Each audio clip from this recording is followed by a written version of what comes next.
Wayne Mullen is now the newest head of the Department of Homeland Security. The former Oklahoma senator was sworn in yesterday. Mullen said in the Oval Office that he's ready for the job and to lead the more than 260,000 employees at DHS. No one's going to outwork me, and I'm not going to let any of them outwork me. The president has entrusted me with this, and failure is not an option. But he is taking over a department that does not have funding at the moment and is at the center of a partial government shutdown. Senate Republicans sent Democrats a formal offer yesterday. Senate Majority Leader John Thune says it would fund 94% of the DHS's budget, but not ICE's deportation arm. Democrats threw cold water on the offer, saying they need significant reforms to the immigration agency included in any deal.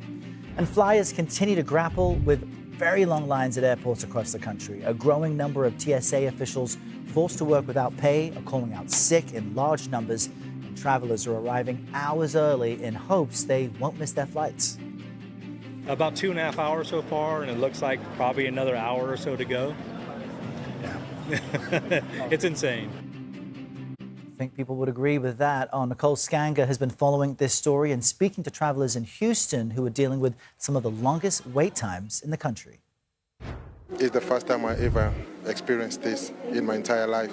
That reaction echoed over and over again. Shock and disbelief from every traveler we spoke with at Houston's Bush Airport Tuesday. Have you ever seen anything like this? No. This is insane. Seemingly endless security lines snaking 3 stories underground, across terminals, even outside, caused by a severe staffing shortage. 36% of TSA officers here have called out of work amid the partial government shutdown that's frozen their paychecks. You don't blame TSA workers for what's happening? I don't blame them at all, no, not at all. Who do you blame? The government. But travelers tested by Washington's gridlock still tried to keep spirits high. We don't know which way to go. You looking for TSA? Right over here. ICE officers have been sent to direct passenger traffic as talks continue on Capitol Hill to restart funding for the Department of Homeland Security, which oversees both ICE and TSA. On Tuesday, Senate Republicans sent a proposal to Democrats that would fund most of the department, except for ICE's deportation division. Well, I don't want to comment until I see the deal, but as you know, they're negotiating a deal.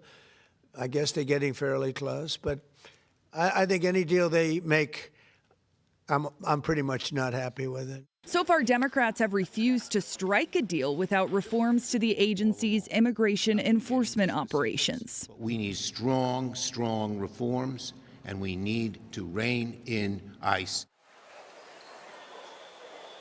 Delta Airlines announced Tuesday that they're suspending special services typically reserved for members of Congress for the duration of this DHS shutdown. Here in Houston, passenger after passenger we've spoken to says lawmakers should face the same inconveniences when they travel, and they shouldn't get a paycheck until TSA officers do. Errol? What a concept. Nicole Sgaga logging many miles inside the airport. Thank you very much. Now, without the promise of a paycheck, many TSA officials are still not showing up for work. The CEO of United Airlines spoke with CBS News senior transportation correspondent Kris Cleave about all the problems that's causing. I think it's unconscionable that our politicians haven't gotten this done, and that we have security agents that are not being paid and they're still showing up, and kudos to them for doing that. How much longer can this go on? Well, hopefully it's going to be over soon. You're right, it gets worse every day as it goes by, but the crazy thing about this is that, that's what causes our politicians to get it done. It's ridiculous to me that it has to get bad before they can get a deal done. But please get the deal done soon. And while the lines at airports are growing, airlines are also dealing with the cost of jet fuel. It's jumping. In fact, it's doubled in the last month, and that's driven directly by the conflict in Iran. But Kirby says the impact on airfare isn't slowing down demand, at least for the short term.